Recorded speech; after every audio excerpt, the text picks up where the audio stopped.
All right, guys, and welcome back to another episode of Lions Guy Podcast. And on today's episode, we've got Mr. Jon Macaskill. Did I get it right?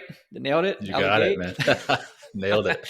Retired Navy SEAL commander turned consultant in mindfulness and meditation teacher. He now runs a podcast called Men Talking Mindfulness and does keynote speaking engagements on developing leadership, grit, and resilience. Jon, welcome to the show, man.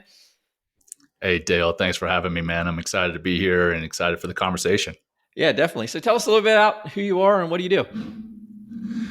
Yeah, sure. So now I'm teaching mindfulness and meditation, like you said. But prior, in a former life, I was a Navy SEAL commander. Not my entire career, but I worked my way up to Navy SEAL commander. Served in the Navy for 24 years, 17 of which was connected to special operations in some capacity. And did 7 combat deployments, did Iraq, Afghanistan, all the great places that we see about, read about in the news, these great resort locations. But anyway, did those and then got introduced to mindfulness and meditation in the latter quarter of my career. And we'll get into this here shortly in the show. But that I feel really helped to change my performance, but also helped to deal with some anxiety and some stress and depression that I was dealing with.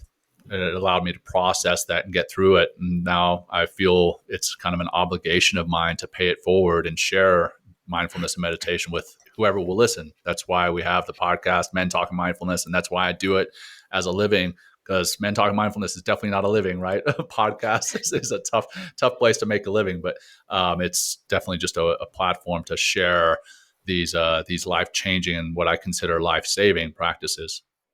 Yeah, I agree. Like we talked about before the show and even before that, like I'm learning it. And that's why I'm excited for you to be on today, because it's one of those things that it's not tangible. So like a lot of my questions end up being around like, am I doing it right? And whatever, like, because it's hard to explain to people like what you're experiencing, right? So it's something I'm excited to jump into. But, tell us, like, what's your background? Like, a little bit about the Navy. So what was it, 24 years total that you did? Yeah, 24 years. Yeah. Now, what inspired you to join? Was it a family thing or? Yeah, no, ironically, it was not a family thing. As a matter of fact, I was born in South Africa and moved to the States when I was 7. And one of the reasons we left South Africa, aside from the apartheid and, some of the things that were going on there in the early 80s that we didn't agree with, my father didn't want me to be drafted into the South African military, which at the time, when you graduated high school, conscription was still a thing. And so we left South Africa, and I joke with my dad, hey, we left South Africa so I could avoid the draft, and I came over here and voluntarily joined the U.S. military. And at 18, so I was 18, senior year in high school, I went and joined the delayed enlistment program. And my dad was like, hey, you need to go back tomorrow and change that paperwork. I was like, well, I'm 18. I signed it.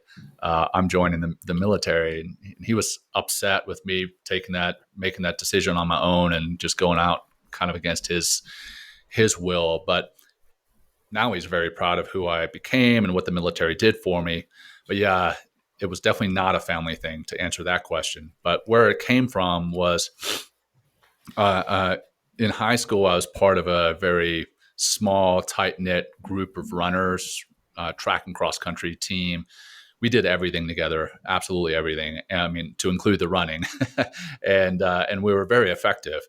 State champions, had some of the all Americans on the teams, and I felt, okay, you know what? When I get out of the military, I want to be part of when I get out of high school, I want to be part of a small, tight-knit group of folks working towards a common goal.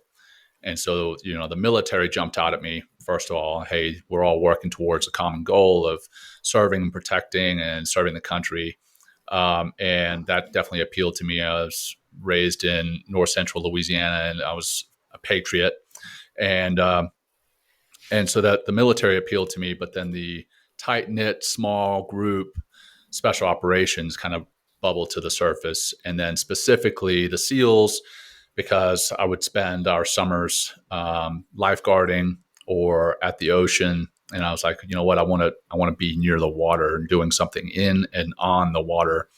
And so the SEALs bubbled to the surface even more, with no pun intended there. But yeah, so there it was, SEALs, special operations in the military. So like junior year in high school, I decided, I want to go to the Naval Academy specifically to become a SEAL officer. Senior year applied, got denied. That's why I ended up going into the enlisted route. Started enlisted as a parachute rigger, and then got picked up from the enlisted ranks for the Naval Academy, and then went into the SEALs from there. So. Yeah, that's pretty impressive, because I know it's hard to get into the academy as it is. So you went, but what I like even more so, because you wanted to be a SEAL like in high school. It wasn't that Yeah. something that you joined the Navy and it came about. It was you wanted to be a Right. SEAL. Right. Exactly. Yes. I decided probably early on junior year that I wanted to be a SEAL, and then I was like, okay, I want to be a SEAL officer. That route for me was the Naval Academy. There's many other routes to get there, but for me, I was like, okay, I want to go to the Naval Academy, and then got turned down there, and was like, okay, I still want to be a SEAL, whether it's an officer or not. So I'm going to enlist. Now, I did not go through SEAL training as an enlisted guy. I went through SEAL training after the Naval Academy, but there are guys who go through SEAL training as enlisted and then get picked up to go to the Naval Academy. So they'll go through the Naval Academy with their trident on, and their upperclassmen are yelling at them, and they're just laughing in the back of their minds, like, okay, yeah, this is a joke. But yeah. But you got denied going to the Naval Academy first, or SEALs out of high school? I got denied. So no, I got denied out of high school going to the Naval Academy. Okay. Then I enlisted, put in a packet to go to BUD/S training as an enlisted man, and then got picked up for the Naval Academy prior to ever getting into SEAL training BUD/S as an enlisted guy. So now, how long were you enlisted before? How long were you enlisted before you got picked up to go to the academy? Just a year, just shy of a year, actually. Yeah. So there's I forget, and the numbers are probably wrong now. This is in 1997, but there were, I want to say, like 35 slots directly from the Marine Corps and 35 directly from the Navy into the Naval Academy. And then there's some that, if they don't get it directly into the Naval Academy, they'll go to the Naval Academy Preparatory School in Rhode Island. And I got a Secretary of the Navy nomination and got directly in. And it worked out because, I'd only been out in the Navy and out of schooling, out of education, formal education, for a year. If I'd been out much longer than that, I definitely would have needed to go to the prep school, but I didn't go. So that's awesome. So, and you had put in for SEALs, which you went into the academy at first. So what you did, was it 4 at the academy, 4 years? Yeah, 4 years. Yeah, it's just basically a regular college. You just wear a uniform and you march around, and you're basically a midshipman. But yeah, it's very similar to a regular college as far as time wise.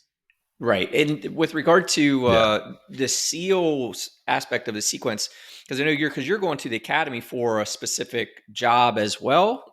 And were you like going through the academy with the intention and destination of being a SEAL officer? Or was it something different? Yeah, so that was my intention. I honestly didn't realize just kind of what the risk I put that intention at by going to the Naval Academy, because at the time, and the years just ahead of me and for a few years after I graduated, they were only selecting 16 guys from every graduating class to go out to BUD/S, which is the SEAL training, basic underwater demolition SEAL training. And that's out of about, a class of 1,000. Out of that class of 1,000, there's about, freshman year, there's probably a good 100, maybe 150 guys who want to go.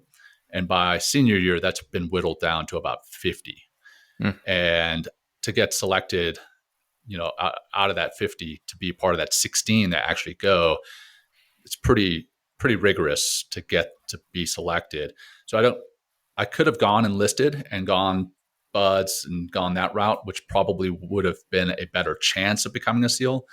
And when I arrived at the Naval Academy, I very much questioned myself. Hey, why did I do this? I put my chance of becoming a SEAL at risk. And, higher being had something to do with my actually getting selected. So, I got selected and then went out to SEAL training as one of 16 from the class of 2001. Yeah, awesome. That's quite the journey and the path. Because just the barriers of entry in both those things, man. You're like squeaking through, getting in there through the academy and all that. I mean, getting into the academy, and then like you said, I didn't realize some of these quotas, if you will, on how many were coming in to the academy, and then the SEALs from the academy. That's interesting. So yeah, there's definitely there's a very small barrier to entry, and I think I just slipped through the cracks. In honesty, when I looked at my classmates that I was surrounded by, I was like, because I'd done well in high school, but it was a small school, so I was this big fish in a small pond. And then I got to the Naval Academy, and I realized pretty quickly that I was swimming outside of my own strengths and capabilities. And I rose to the occasionally, luckily, but holy cow, I felt overwhelmed pretty quickly. Oh yeah, top notch. I mean, because I'm here in Maryland. I don't know if we talked about that before, but I'm right here. And we go. We usually go out on the bay and watch. Yeah, I'm on the shore, and we got to the bay and watch the at the graduation because the Blue Angels come through. Blue Angels, like that's the annual thing. Yeah, man. Yeah, that's awesome. See all the middies running around the mall in town back in the day. That's right. So I'm living in Colorado Springs now. So I'm in enemy territory, the Air Force Academy right here in my backyard. And I saw the Thunderbirds this past year. And, I see the Air Force Academy cadets out at the mall or out in town. And I was like, oh, so this is what it's like from the other side. But I love it. So when it came to buds, how'd you make out? I did really well at shooting. I did really well at running, and did really well at swimming. But the obstacle course, I'm tall and lanky, and the obstacle course was my nemesis. I struggled with that, and I tell you, if you struggle at anything, the instructors see it really quickly, and they're like sharks to blood, man. So they saw that I struggled, and they definitely tried to get me to quit. On day one, basically, because I sucked at the obstacle course, but I got better and got to pass, through the different phases. So BUDS is divided into 3 phases, and each phase, the acceptable time decreases. So you have to get faster and faster. So I got faster and faster and was able to get through. But I did well at everything but that damn obstacle course. And then Hell Week, the infamous Hell Week that we've all seen on the Discovery Channel and everything else. I was pulled out a couple times for med checks because I was coughing up a lung, and luckily didn't get pulled out and was able to finish the Hell Week with the class that I started. But tons of folks will start Hell Week, and 2 or 3 days in, they'll get pulled out and recycled and have to start training day 1, week 1. And then have to do Hell Week all over again. And that was a nightmare possibility for me. And luckily I dodged that bullet and was able to get through with the class that I started. I will take that back. I started BUDS with class 238. Day 1, I got rolled for pneumonia, but I consider my class 239. That's the subsequent class because I didn't even make it through 12 hours of training with 238. So I was like, okay, 239 is my class. I started with 239, finished with 239, made it through Hell Week with 239. That's my class. How do you start day 1 with freaking pneumonia? Yeah, so stupidity, honestly. I had gone out to San Diego. I'd been living in Annapolis the whole time. San Diego was a party town. I was going out even prior to day 1 at BUDS. You do what's called PTRR. I think it stands for pre-training rest and recuperation. I forget exactly, but it's like the pre-phase. So we were doing physical training, and then I was going out with buddies, staying out late at night, drinking, acting a fool, and my body paid the price for it. So I started day 1, and I was spitting up blood, and got rolled back to the next class. So Yeah. Stupidity. Of course, Bravado. it's hard. It's hard not to down there, man. I was Yeah. stationed there at Pendleton in the Marines, man. It's just there's just too much there. We're from Yep. Pendleton, right? We're 40 minutes from LA or 30 minutes to San Yeah. Diego. I mean, it's just too much going on right there for for young guys first time from home. So, Yep. but with how did you fare? Did you feel like buds that? How was it compared to what you expected it to be? Mm. Yeah, that's a great question. I've never been asked that. So it was grueling, but I expected that, right? But in all honesty, it was a lot more fun than I had anticipated. I thought it was going to be 6 months, head down, just grinding away the whole time, and it was that. But you're going through this misery with brothers, and there's times that you just look up and you're like, "What the hell are we doing here?" This is miserable, but you see miserable in the faces of those right next to you, and misery in the faces of those right next to you, and you just laugh. You have to, and looking back on it, if my body was capable to go through it again, I mean, I'm 44 now, so I'm most likely not capable, but I would do it again in a heartbeat because it was so much fun looking back on it. And I think that's what I did not anticipate. So Yeah. that's how it differed. Do you think the academy helped prepare you for buds, maybe more so than not Oh, going through it?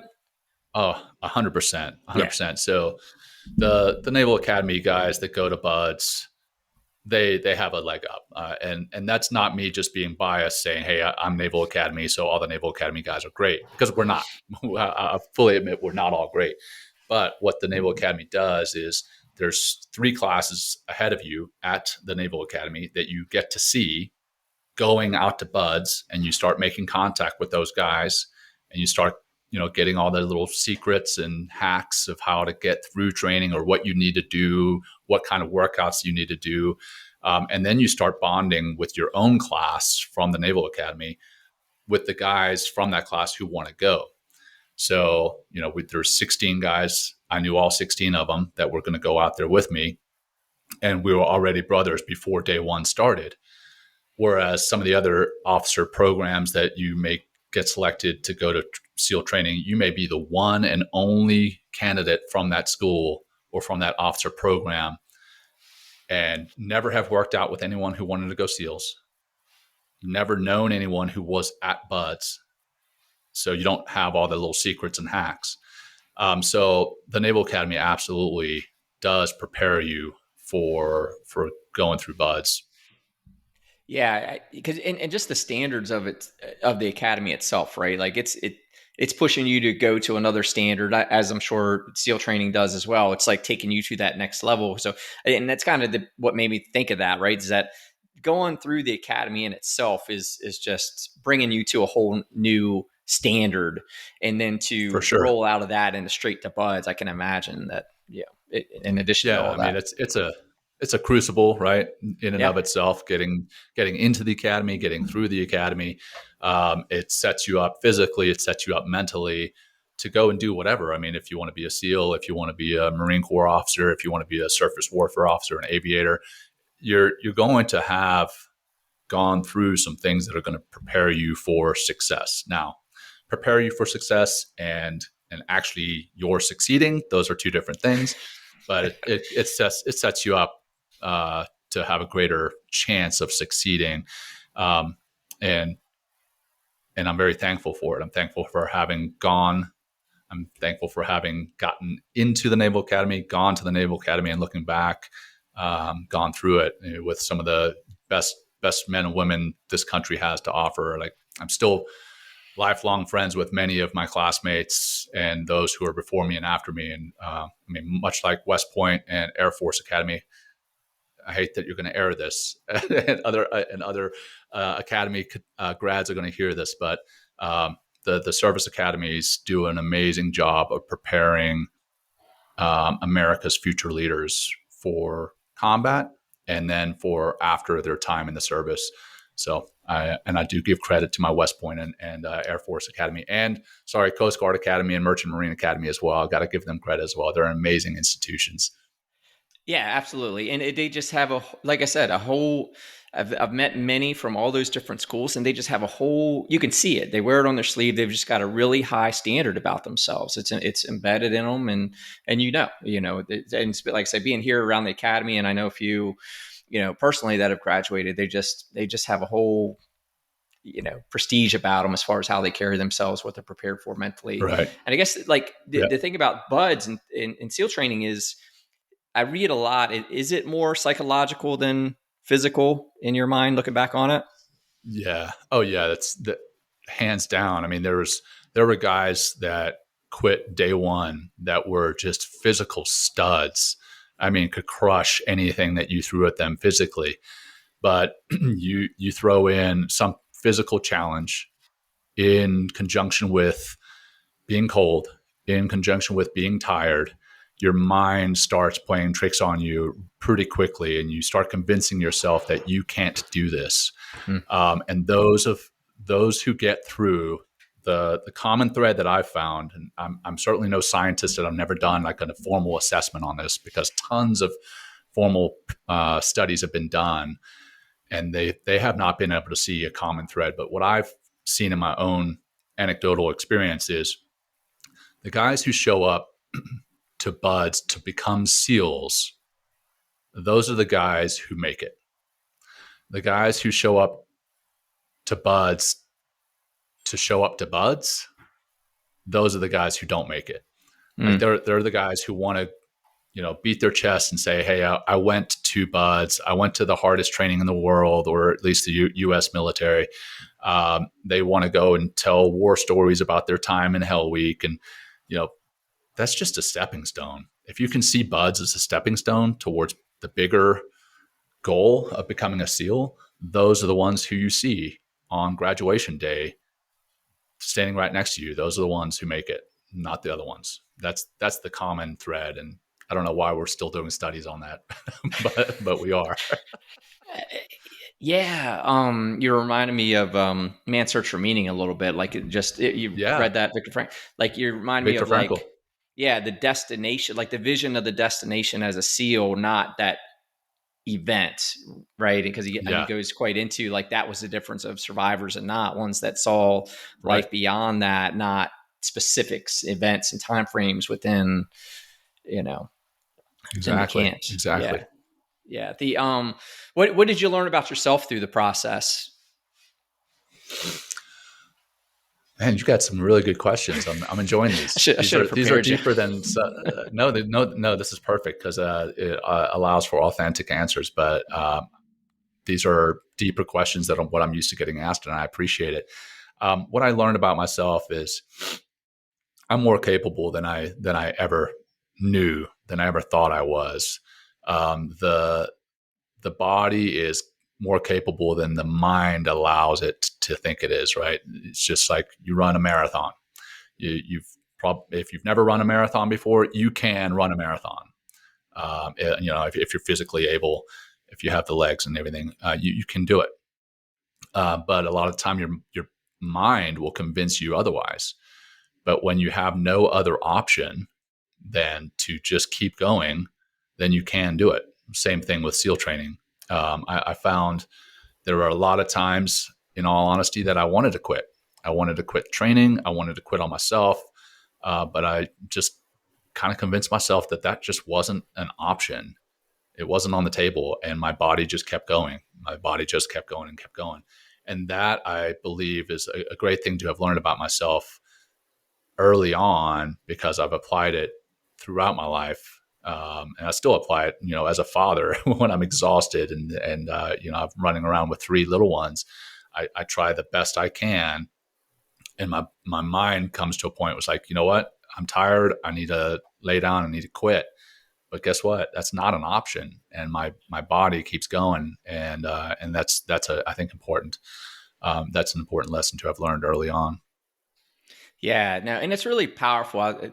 It's actually having that conversation earlier today, and just that it's that governor switch in your head that's telling you like, nope, you're done, you don't need any more or whatever. And you just got to know that's all it is. It's just your survival mechanisms or whatever, just telling you like, you don't need to do this, you don't need to go farther, you don't need to go harder, whatever, whatever you're telling yourself. But it's all mental. Yeah.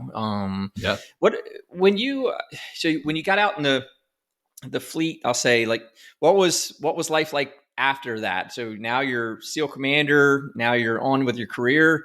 What kind of, Yeah. where'd you go from there? Yeah. So, I wasn't the SEAL commander right off the bat.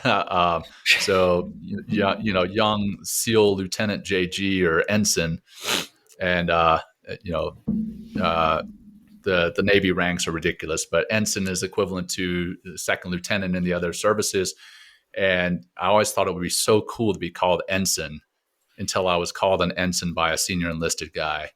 And then I felt that it was like a derogatory term. Like, if you can imagine someone saying, "What are you going to do now, ensign?" Ensign's it's like 01, right? That's the butter bar. 01. Yeah. Yeah. The butter bar. Yeah, that's right. Yep. So you start almost hating that rank. But yeah, I ended up making it to the SEAL teams as an ensign, put on O2 pretty soon after, because the training takes a while. And in Afghanistan, my first real deployment, I did some little things here and there overseas, but first real combat deployment was Afghanistan in 2005. And if you've read the book Lone Survivor, if you know the story about Marcus Luttrell and Mike Murphy and all those cats and dogs, amazing men, both the SEALs that we lost on that operation and the Army Night Stalkers that we lost on that operation. So if you know the story, bottom line is we lost 3 guys on the ground and another 16 in a helicopter that was shot down. That helicopter had 8 more Navy SEALs and 8 Army Night Stalkers on it. And I was involved in that operation. I was involved in the planning for that operation. And that operation planning, the risk that was involved, the events that had happened just prior. We had lost Marines in that same location the week prior. I raised some concerns about the operation, and those concerns basically fell on deaf ears at the 05 level. Again, now I'm an 02, right? Raising concerns. Then like, you don't know anything. We're still pressing on. And we ended up doing that operation, lost the 3 on the ground, lost the other guys in the helicopter. And I felt a lot of guilt about not pushing harder about my concerns. I felt a lot of guilt for the loss of my buddies on the ground and in the helicopter. And basically a lot of guilt for not having done more. And that carried on throughout my career. A lot of it made me a better SEAL because I pushed harder when I had concerns. I pushed harder with my training, with myself and with my guys. It almost made me a tyrant as a leader because I really pushed my guys to their breaking point, but they were better SEALs because of it. Anyhow, that guilt carried with me. I boxed it up, put it down in the basement, and I carried it with me for years as just kind of this weight that I was dragging around. And I was, why am I sad? Why am I depressed? Why am I stressed? Why am I anxious? I went and saw counselors and I told them, well, it was this or that, and never really unpacked what I was carrying until finally a particular counselor recommended mindfulness and meditation to me. And that's why I got into what I'm in now, because honestly, I pushed back against the guy. God bless him.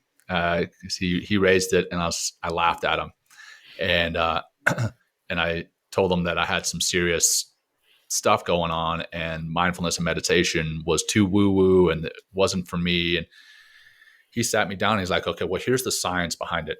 Here's why it works. Here's the physiology. Here's what's happening in your brain when you meditate. Here's what's happening in your brain when you live mindfully. Here's some very high performing individuals who practice it." I was like, oh, well, if they're doing it, then why not? Why not? I could try it.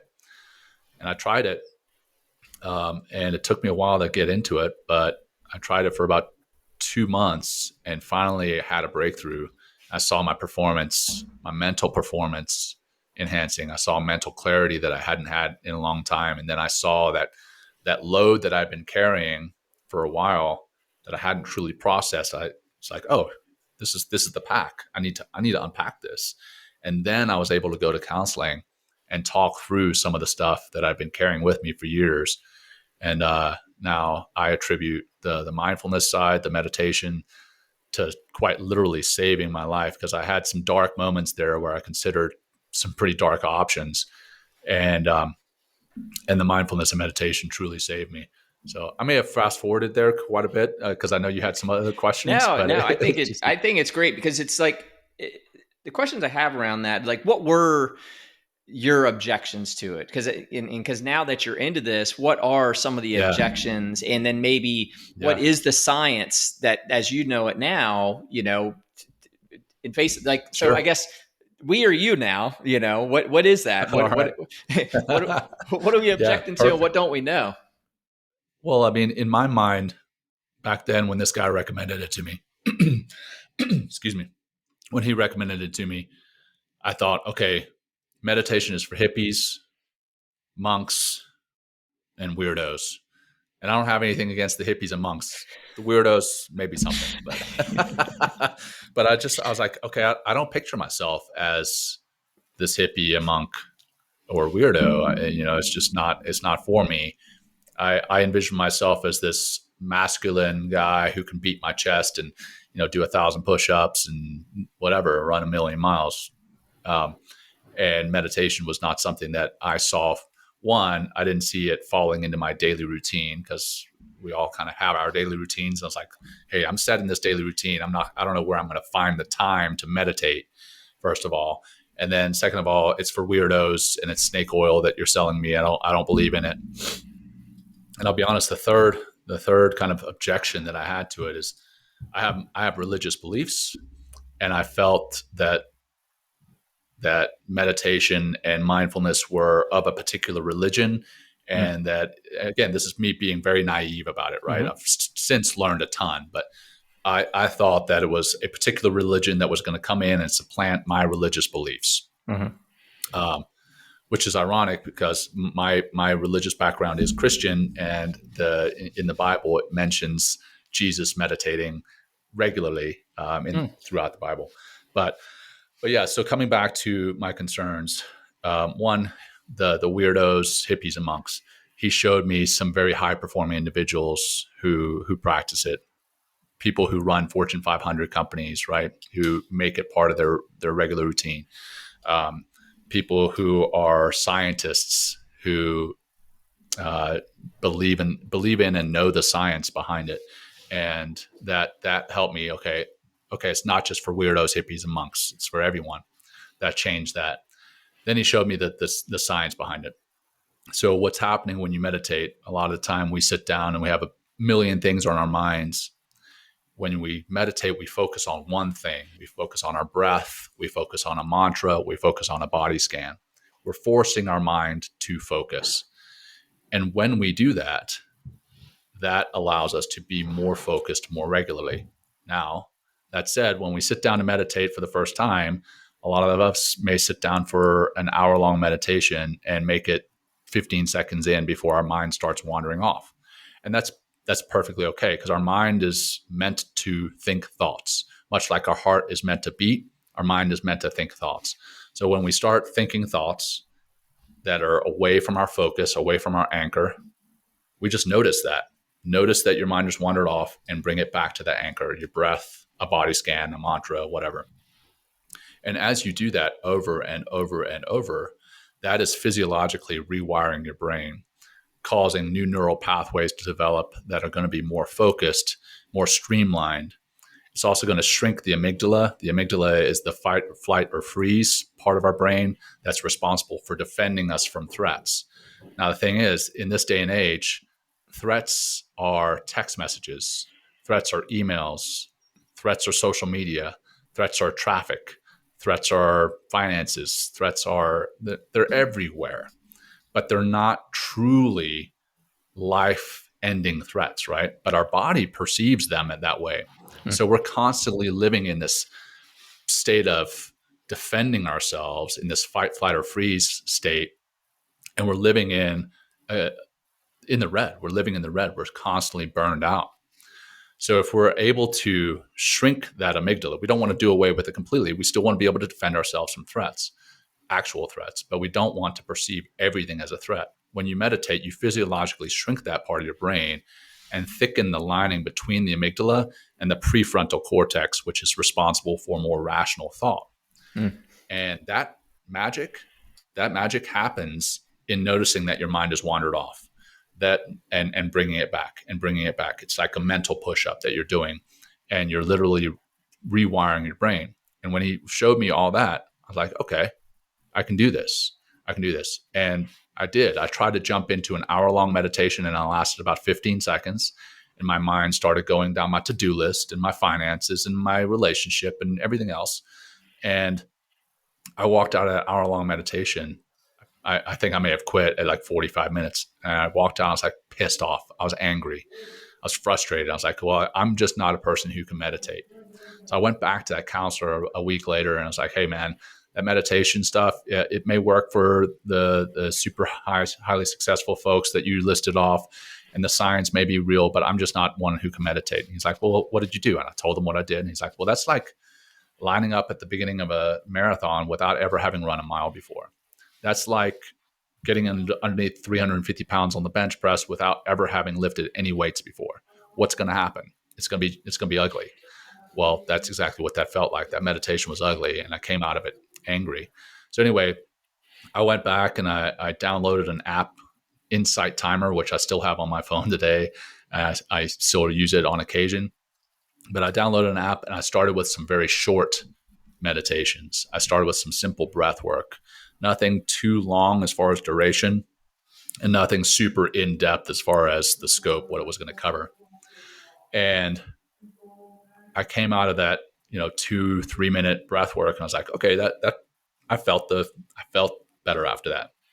But then I would jump in my car and get cut off by some jerk in traffic. What does felt better mean? Like, what were you feeling? Yeah. What was this better feeling? Sure. Like I felt calmer. I felt just more with it, and less concerned about, my entire to-do list or everything that's going on in life. I was like, in that moment, I was like, okay, I am in this moment, and that's all I want to be in. I want to be in this moment, and that's it. And I'm sure if you had hooked up all sorts of monitors, my heart rate would have decreased, my respiratory rate would have decreased, my blood pressure would have been better, all the scientific signs of feeling better, quote unquote. But then, get back into life that comes at you, and you instantly get back into the red, and you get stressed out again.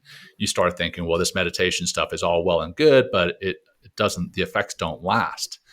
But I stuck with it, and about 2 months, 8 weeks or so, 8 or 9 weeks, that's when I started seeing the effects lasting longer and longer.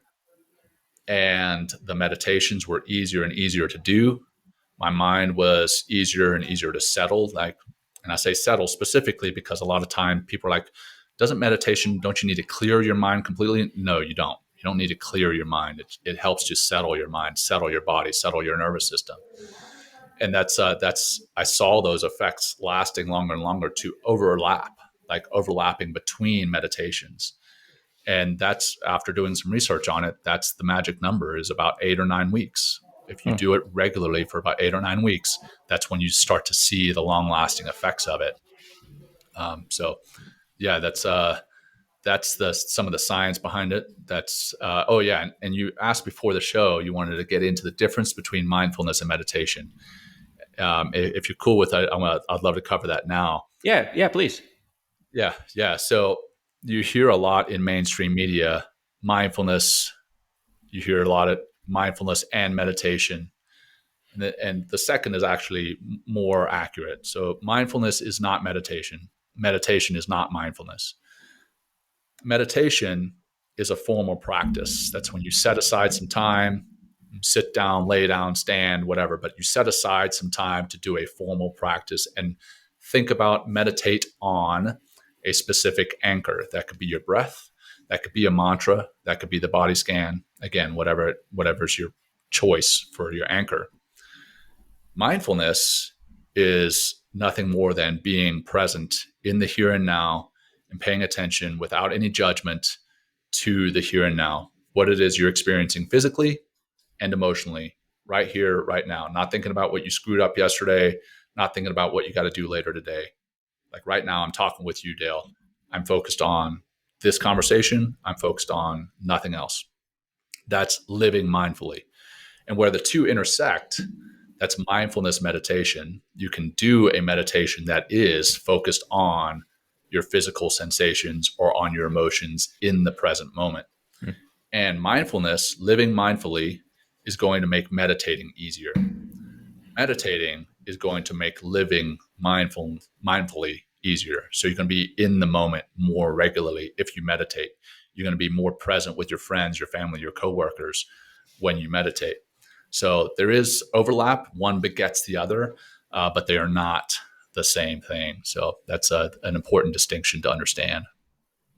Yeah, no, and thanks for bringing that up, because that is something, right? I think you hear, I think it's used interchangeably, and people are hearing it, especially people like myself who are just beginners in it, trying to figure it out, trying to understand it. Like I said to you before, like trying to understand if you're even doing it right or so on.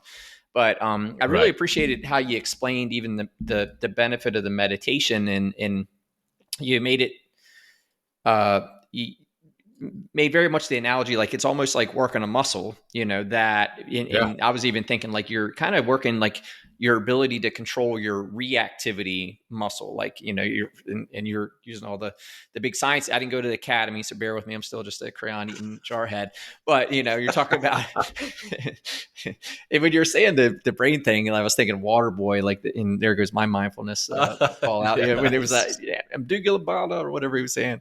But when you're talking about the science and the part of your brain, but I was hearing you say like, well, we're training our brains to control that reaction, like that, so you can kind of control yourself, not just react, but kind of be in control. And there's the mindfulness piece, right? So the meditation's helping you. That's what I'm hearing you, and I'm asking that I'm understanding you correctly, that the meditation's helping you control your mind, therefore be more mindful. Yeah, and you brought up Viktor Frankl's Man's Search for Meaning earlier, and he talks about, I don't remember if it's in that book or if it's just a quote attributed to him, but essentially, and I'm going to bastardize this, so it's my rephrasing of this quote, but basically is in between a stimulus and your thought, if you could just inject a gap in there, a pause, a millisecond, you can change your life. You can change the way you react, change it from reaction to respond. And I work for this one company. It's called My Steady Mind, where we talk about the STEA process, STEA. So stimulus, thought, emotion, action. We see a stimulus, we experience a stimulus. That is going to instantly drive a thought. That thought is going to drive an emotion in our body, and that's going to drive an action. But if we can take a pause in between that stimulus and that thought, a lot of the time the thought is going to change. And if that thought can change, then the emotion and the action afterwards is going to change. And a lot of the time that action afterwards is going to be more appropriate, instead of, cursing at your children or flipping off the guy in traffic who cut you off. I mean, you just stop for a second. The stimulus was, okay, I got cut off in traffic. Let me take a quick breath and think about this. Okay, my next thought is not what a jerk that person is, but maybe that person has something going on in their life. Maybe they're trying to get to the hospital. Maybe they got a kid being born in that car. It just changes your perception of everything. And if that can change your perception, then that's going to change your actions. And a lot of time, again, those actions are going to be more appropriate, and you're not going to live with as much regret. So yeah.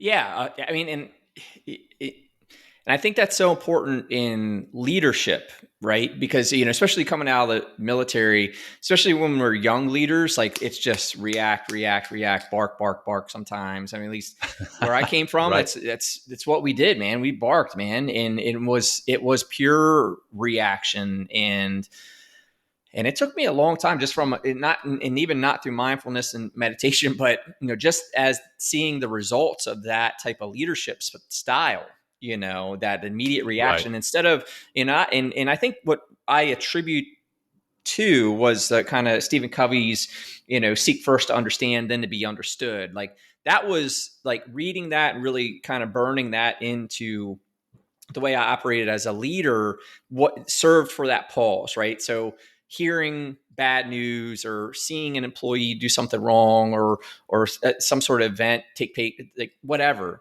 but like seeking first to understand, then to be understood, became that pause for me as a leader to not just react, right? So Johnny's Right. late. Well, instead of like going Sergeant Walls and jumping down Johnny as soon as he walks in at 8:05, kind of going, hey man, is everything okay? Right. That was Right. a transition. And I think that's why I honor you bringing this all up and kind of bring it back to leadership, because I think it's really important to be the best leader you can be, is to be able to control that. Right. We've all seen Yeah. the bad leaders that just can't control their emotions, and they're just, that dictator leadership, if you will. Right. Yeah. Oh yeah, man. It's huge. And it's not only huge in being able to control your emotions, but again, as you meditate, as you live more mindfully, it also puts you in touch with what may be going on with that person, right? It allows you to see other people as just that, people. They have their own stuff going on in their lives. And as a leader, you need to understand that. You may not need to understand exactly what they have going on, but you need to understand that they have something going on. Mm. And you hit the nail on the head there. When Johnny shows up late to a formation, Sergeant Walls is, the initial response there is, I want to bark at him, chew him up.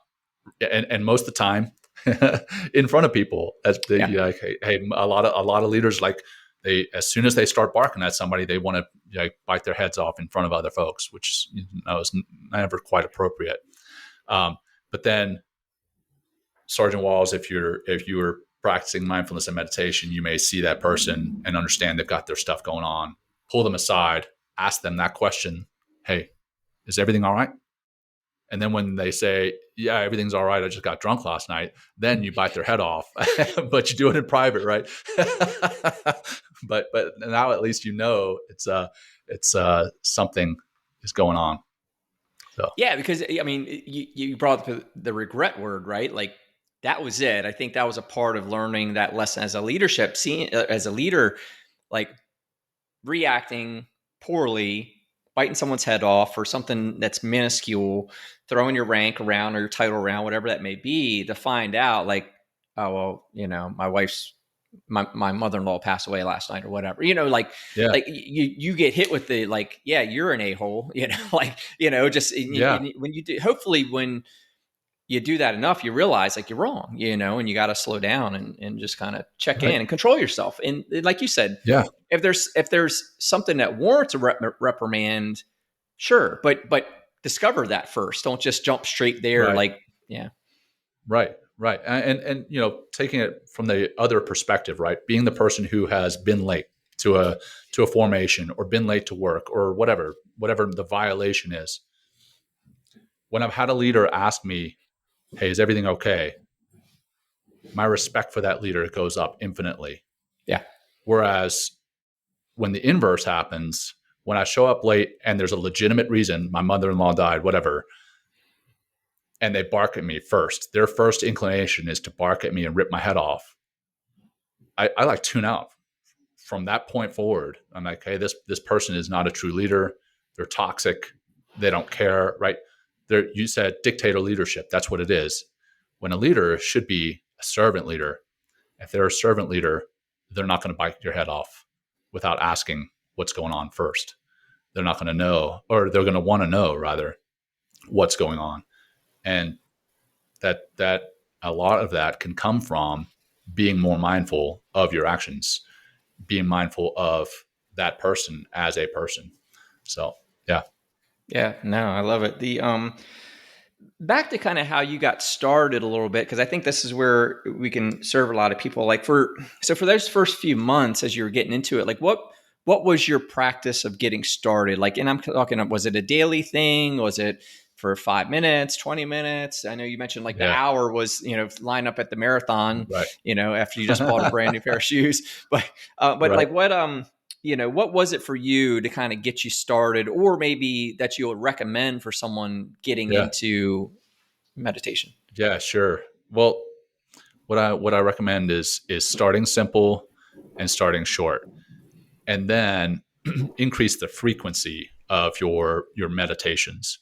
So, I started day one with like after that nightmare of the hour long attempt. I had gone back to the counselor and he kind of showed me what to do.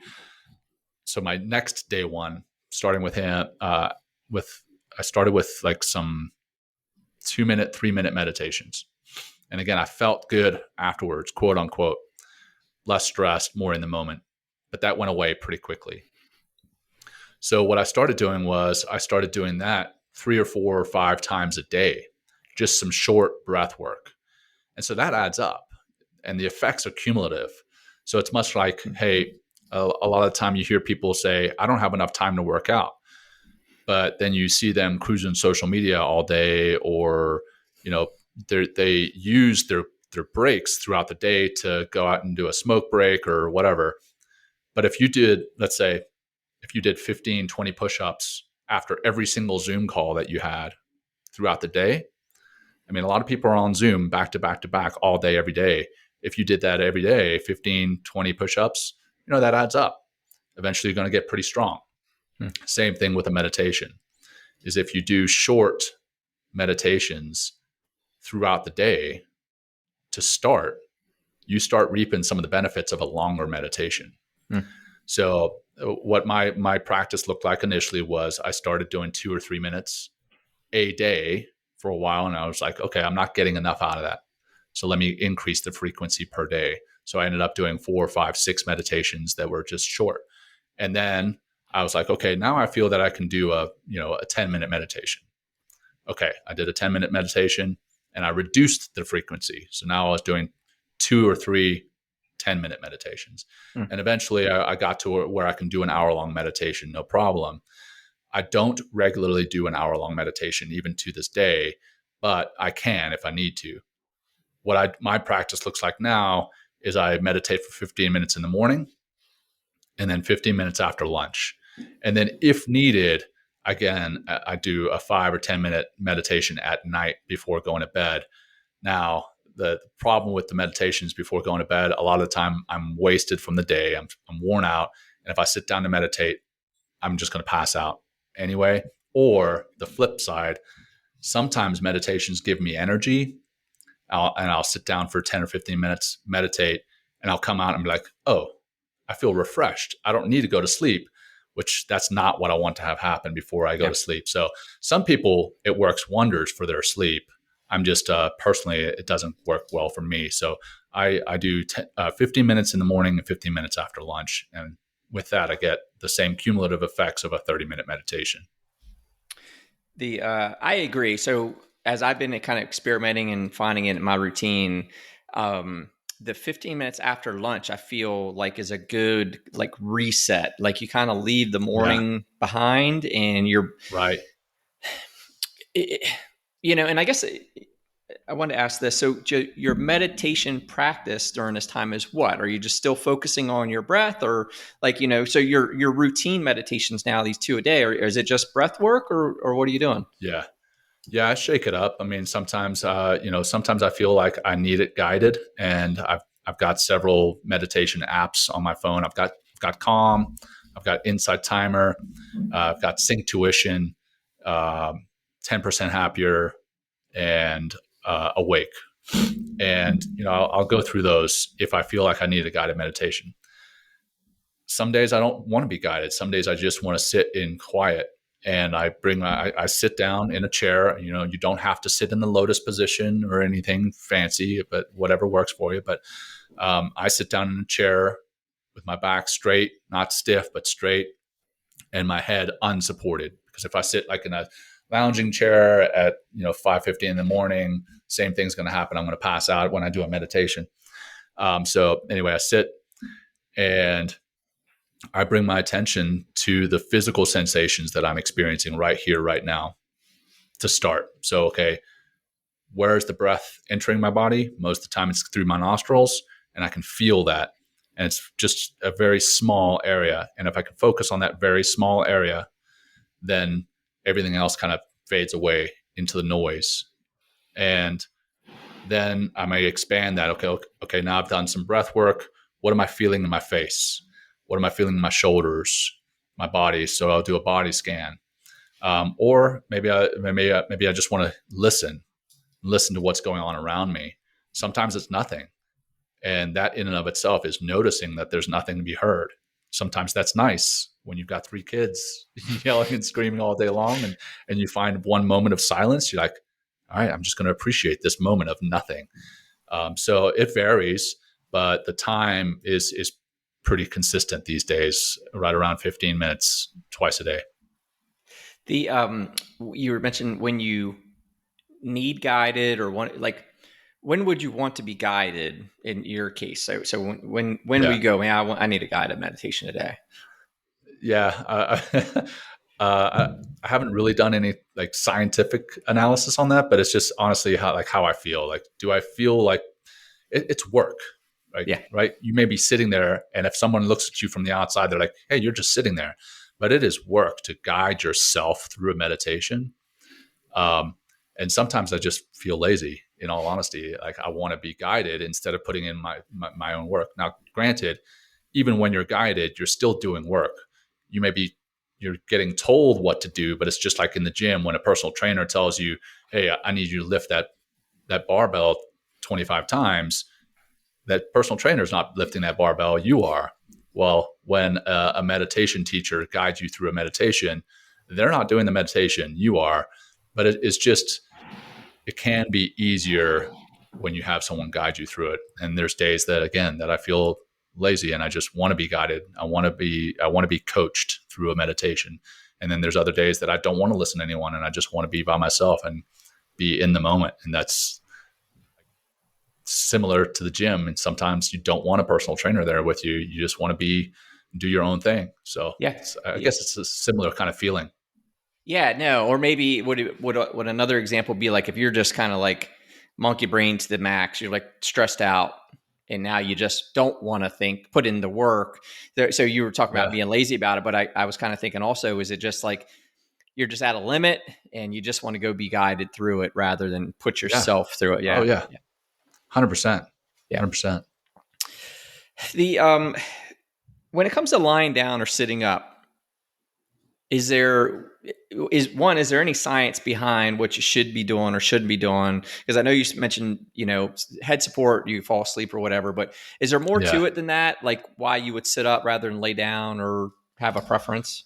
Yeah. I mean, it depends on what you're wanting to get out of it, right? A lot of the time, if you're wanting to just relax and get into that state of mind before you go to bed, sometimes laying down is beneficial because you don't have the pressure points. You have your body weight is distributed more evenly across your whole body if you're lying down, and you can also bring in more sensory perception. If you're lying down, you can feel the bed or whatever it is you're laying down on. You can feel that under your hands. You can feel it under your legs. You feel it under your whole body, and that can help to bring the focus into the meditation. When you're sitting, you have fewer pressure points, but that can also hyper focus you on one specific area. Like I just sat up more straight as I said that, right? Because I'm focusing on my pressure point. My sit bones are on this chair and I can feel that. My feet are planted on the ground and I can feel that. But everything between my feet and my sit bones, there's nothing there. So I don't necessarily feel that unless I like tense up my calves and my shins, then I can feel that. So it really, I think it gets down to what it is you want out of the meditation. You can do a walking meditation, like pick 10 feet, like 10 linear feet that you can walk. and walk that as slowly as you can, and pay attention to how your feet hit the ground, where your feet hit the ground. Is it on your heel or your toes? How that energy is transferred from your foot into your shin, your calves, into your knees, and paying attention to all that, and walk those 10 feet, turn around and do it again. Do that for 10, 15 minutes, and you'll be way more aware of your body in that moment. But as far as the science behind a particular position, I haven't seen any. That's not to say that there's not some, but I haven't personally seen some. I have experienced sitting in the lotus position some extreme pain, because I'm not as flexible as I used to be, and the SEALs have a way of doing that to your body, is reducing flexibility. But that even that extreme pain during a meditation, I sat with it, and I sat with it, and I sat with it, and eventually I was on the other side of that pain, and I got through it. And that in and of itself is a valuable lesson that you can bring into life. It's like, hey, look, no matter what you're going through, you're going to get to the other side of it. And that's I think some important reason to sometimes sit in a less comfortable position, because it does bring pain into your body, and that pain, getting through that pain, getting to the other side of pain, is an analogy for life. So for that reason, sometimes I do recommend sitting in an uncomfortable position. Yeah, no, that makes a lot of sense. The other thing, I wanted to touch on with you today is like, so I saw maybe it was LinkedIn or somewhere as you posted about like you went on some sort of psychedelic excursion or something. Like what was that? What was? Yeah. Tell me about it. What were you doing here? I did that with a good bunch of friends. It actually started with a buddy of mine who's a former Army Ranger and former McKinsey consultant, termed psychedelic. I don't want to say expert, because he probably won't claim to be an expert, but psychedelic advocate. And, if you had spoken to me about 2 years ago about doing anything with psychedelics, I would have thought you were out of your mind. And I would have thought that, I would have been like, okay, that person's a drug head. Don't talk to them anymore. I mean, I think we're probably right around the same age, Dale. Kid of the like late 80s, early 90s, the war on drugs and Nancy Reagan and Dare Children, right? And the commercial with the egg, right? Like this is your exactly. brain. This is your brain on drugs. Yeah, right. That exactly. And I certainly believe that there are certain drugs that still do those types of things to you, but psychedelics, my mind has been open to that. I've read 2 kind of mind-changing books. One called Stealing Fire by Stephen Kotler, and the other one is How to Change Your Mind by Michael Pollan. And that latter one is kind of seen as the Bible, quote unquote, of what's becoming known as the psychedelic renaissance. But anyhow, the retreat started with a buddy of mine, Neil Markey, former Ranger, former McKinsey consultant. He reached out. He's like, hey, are you guys interested in doing any type of psychedelic retreat? Because I started reading up on it and what it does to veterans, for veterans who've experienced traumatic experiences, who suffer with anxiety, who suffer with depression. And so I was a lot more open to it than I used to be. And he came to me, I was like, yeah, let's look at this.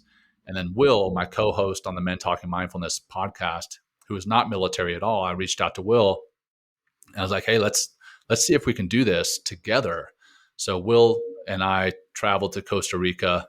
We were at the Imaloa Institute, which is a beautiful spot in Costa Rica. I mean, you land in your international flight, you get on a personal charter flight and you fly out into the jungle. I mean, you're landing right above the canopies, and then you take a car up into the mountains, and beautiful spot away from everything.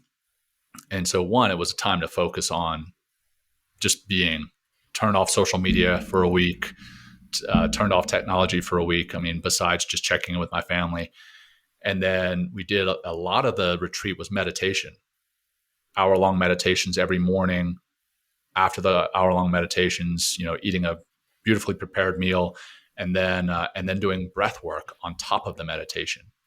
And then for 2 of the evenings that we were there 5 nights, for 2 of the evenings, we did psilocybin, which psilocybin is what's derived from the magic mushrooms.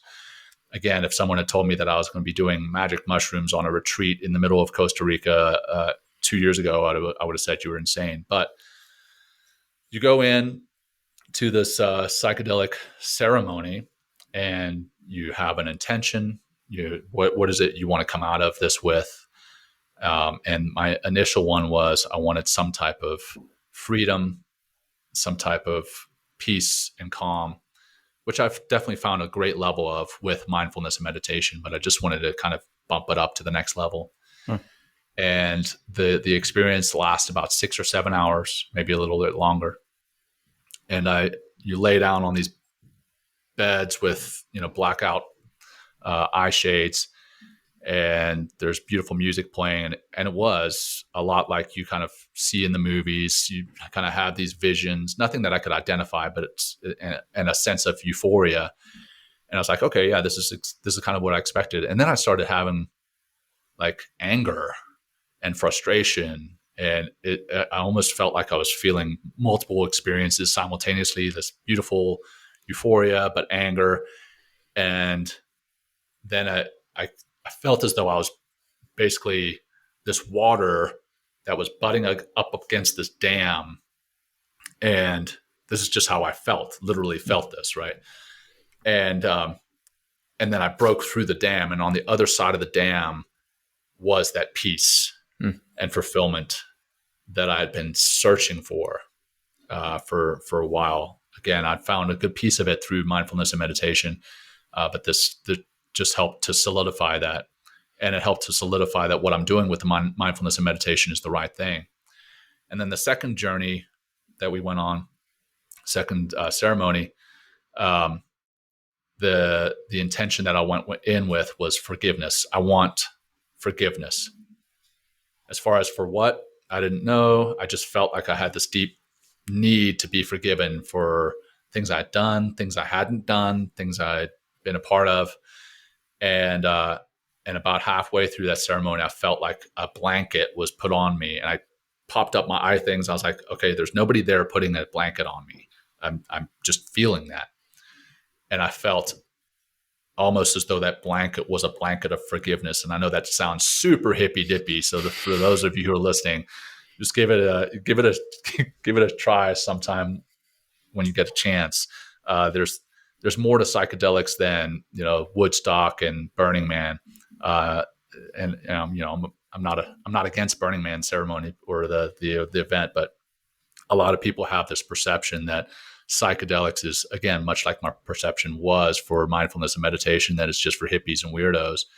But there's a lot of learning that you can do about yourself in a psychedelic experience, a lot of reconnecting in your brain, again, physiologically, some of the neural pathways that may have died, some of the memories that may have faded can be brought up. And that's where it can get a little bit dangerous, is that you may have stashed these memories away intentionally to never be brought up again. But they have therapists there, psychotherapists there as part of the ceremony. And, if you do experience that, there's somebody there to kind of coach you through it, and then talk about it later with. So, it's definitely not where I expected to find myself, but I'm incredibly happy that I took that experience, and it most likely won't be my last. Yeah. So psilocybin, the only thing that you went through with that? Yeah. So, yep, psilocybin was this retreat was psilocybin exclusive. Yeah. I know a lot of veterans who've done ayahuasca, ibogaine, 5-MeO, DMT. You kind of name them. There's different retreats that do different things. Some retreats do a whole bunch of different things at one particular retreat. And people have come away with very spiritual experiences from them. But yes, this one was psilocybin. We started with 2.2 grams, which is like a kind of a regular dose. And then the second ceremony, we upped it to about 5 grams. And some people did a little bit higher than that. But yeah, now as I'm listening to myself, I'm like, man, I do sound kind of like a hippie, but but it was spiritual and life changing, man. It was amazing. Yeah, and I think it's one of those things that we're just like mindfulness and meditation. We're hearing a lot more of it today. I think just the one, there's good and bads, obviously, but the goods about the information age is that we're cutting through whatever it is, whether it's propaganda or commercialization, trying to push some of this stuff down in a way, whatever, Yeah, whatever your conspiracy theory mind tells you, like why we've been kept from these things, But right, the more I've seen, and that's kind of why I love conversations like this with you today, is like kind of learning more about the ability to heal ourselves, right? Because obviously there is a market and commerce around, medicine, and right. Yep, how much have we been sold on and sold out of that is within our own capabilities, which, again, I'm thankful that a lot of this is coming up. And again, but you gotta be objective. You got to read into it, make your own mind up. I think that's the biggest thing, is like, figuring out what you actually think, and do the research and do what works for you. yeah, yeah, absolutely. On both sides, right? I mean, Yeah. on the pharmaceuticals and the plant medicine, which is like the hippie term for psychedelics, plant medicine. But I do believe it. I mean, I do believe that the medicinal purposes of this plant medicine is actually probably more powerful at times than what we get in psychedelics, or sorry, in pharmaceuticals. Yeah. And but there's a time and place for certain pharmaceuticals. I don't believe, I'm not one who's like the pharmaceutical industry is evil. Right. There's definitely a time and place for certain pharmaceuticals, but I do believe that certain pharmaceuticals, specifically SSRIs, antidepressants, anti-anxiety meds, are overprescribed, and they're too easily given and too easily taken. Yeah, so that's Well, my that two market cents on is that. incentivized, right? It's Sure. it's incentivized, and you got to know that. You got to know. And again, I don't say this as any opposition to anything either, right? But we've got to know, like, because I'm a big believer in, we've got to lead ourselves, right? So that means we can't just fall at the mercy of what people are telling us. So, like, we got to be a leader. We got to be objective. We need to know enough to make Right. informed decisions, and you got to know, like, we're surrounded by commercialization, and there's incentives when a doctor's prescribing you something. There's some perverse incentives to be aware of. Am I saying that you're being, sold for the sake of being sold? Always? No, but you got to Right. know what you're getting and why, and you got to ask these questions. And I think, and I say all that, just that's a lesson I've had to learn in becoming an adult. Frankly, it was to go like, hey, look, I'm not in Mayberry anymore, and the town doctor's just there because he's the smartest guy in town, can fix us, right? Like, no, he's running a Right. business, and there's profits to be gained by in even surgeries and things like that. So you really got to Surgeries. be careful to know that that doctor, that hospital, that prescription, there's profits behind it. So there's Oh yeah, incentives, so you got to no doubt. be aware, and I think that's again, Right. back to bring it back around. That's the benefit of the age that we live in today, that we can go get whatever info we want, and but still make your own informed decision. Yeah. Yeah. Well, I mean, there's a lot of bad information out there. There's a lot of Yeah. good information. So, not only do you make an informed decision about pharmaceuticals, surgery, or anything, but also make an informed decision about where you're getting the information. I mean, Yeah. my wife works in the healthcare industry. She's an orthopedic PA, physician assistant, and she will tell me that a lot of people will come to her with aches and pains, and they say, "Well, this is what I found on Google." Yeah. Well, when you go on a Google, what pops up? I mean, it could be somebody's personal blog complaining about that same situation, and they have no training whatsoever. So take what you find with a grain of salt, and make sure you're vetting the source before you Yeah. just start assuming that you know everything. But yes, 100% do your research. Yeah. Yeah. Know the source 100%, man. So what are you working on now? What's next for you? Yeah, so the Men Talking Mindfulness podcast is going to continue to go, and Will and I are working on right now compiling some of our episodes, our best episodes, into a series of books That's one of the plans. And then I'm going to continue doing my keynote speaking engagements on leadership, on developing high performing leaders and high performing teams. And then I work with My Steady Mind that I mentioned before, and Movement RX that's teamed up with Teresa Larson, a former Marine, a Marine veteran. There's no such thing as a former Marine. Once a Marine, always a Marine. So she's a doctor of physical therapy now, and we do mindfulness and movement workshops where we teach the mind and body connection and how important the body is to healing the mind and vice versa. So those are some of the things I'm working on. Yeah, that's awesome. So how do people find you online, get more info, and find a podcast? Yeah. Well, I mean, you can find me. I've got my website. It's just jonmacaskill.com, JON Macaskill.com. And you can find me on LinkedIn if you search for that same name and you find the former Navy SEAL commander teaching mindfulness and meditation with that name. That's me. So that's the best way to find me. Yeah, man. No, this has been great. I've learned a lot, man. I really appreciate you coming on, and I want to pick your brain in some other format about the leadership side of this. Didn't have enough quite time to get into it today, but I want to jump into that with you as well, because I mean, seeing what you're talking about there, I'm really passionate about that side of things as well, man. So I'd love to pick back up on this. Awesome. Soon. Hey, maybe another episode, man. I'd be happy to come on. So definitely, my pleasure, Dale. Thanks for having me, man. No, thank you. It's been great. And I think this is going to bring a lot of value to those interested. So guys, get out there, check Jon out online, check out his podcast. And I hope this served you. Like I say, I learned a lot here. So I really appreciate you coming on. Right on. All right, brother. Pleasure. Cool. Thanks, Take Jon. care. Yep. Bye-bye.